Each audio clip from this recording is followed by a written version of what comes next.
தங்கத்தேரில் பழனி முருகன் பவனி வருகிறான், நம்பினோர்க்கு நன்மை எல்லாம் நாளும் தருகிறான்.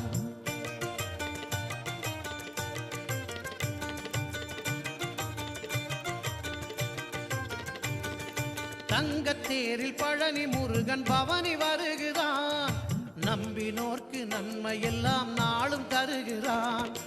ஆண்டிக்கோலம் பூண்டவன் இன்று உலகை ஆள்கிறான், ஆண்டிக்கோலம் பூண்டவன் இன்று உலகை ஆள்கிறான். அண்டினோர்க்கு அபயம் தந்து மனதில் வாழ்கிறான், அண்டினோர்க்கு அபயம் தந்து மனதில் வாழ்கிறான், மனதில் வாழ்கிறான். அந்த முருகன் கையில் வேல் இருக்கு தெரியுமா, அது முன்வினையை அகற்றிவிடும் புரியுமா. வேலை வணங்கி வந்தால் கிடைக்கும் பலன் கொஞ்சமா, தாளை பணிந்து விட்டால் விதியும் நம்மை மிஞ்சுமா. அந்த முருகன் கையில் வேல் இருக்கு தெரியுமா, அது முன்வினையை அகற்றிவிடும் புரியுமா.